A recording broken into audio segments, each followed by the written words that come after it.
pregnant, they have 3 options. They can carry the pregnancy to term and raise the baby. They can carry the pregnancy to term and place the baby for adoption, or they can end the pregnancy by having an abortion.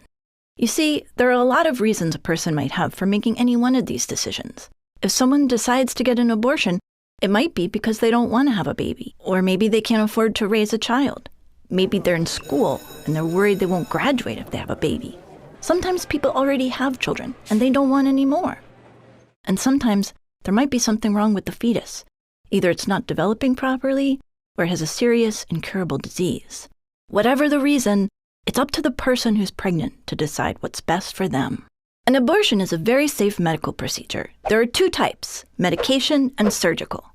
A surgical abortion is a short 10 to 15-minute procedure that takes place at a clinic or hospital and is performed by a healthcare provider using local anesthesia. The vast majority of surgical abortions are done during the first few months of pregnancy. During this simple procedure, a healthcare provider uses gentle suction to remove the fetus from the uterus through the vagina. Most people say the procedure feels like strong menstrual cramps, and contrary to its name, no surgery is actually involved.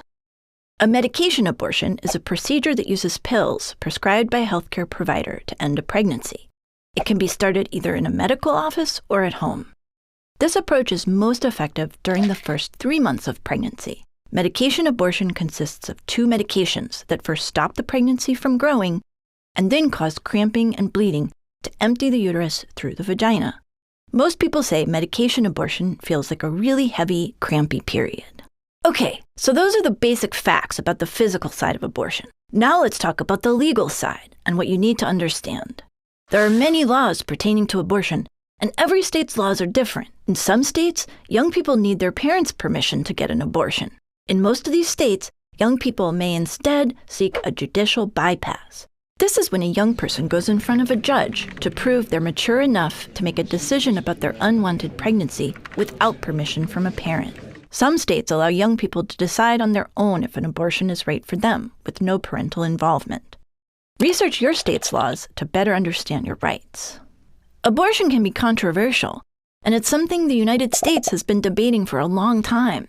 In fact, some people feel so strongly about people not having abortions that there are places called crisis pregnancy centers. There are fake clinics that exist only to try to talk a person out of having an abortion. They look and sound like real abortion clinics, so make sure you ask if they provide the services you need and want before you go to one of these fake clinics by mistake. So, while some people don't believe in abortion, others believe a pregnant person should be able to have an abortion and not be judged by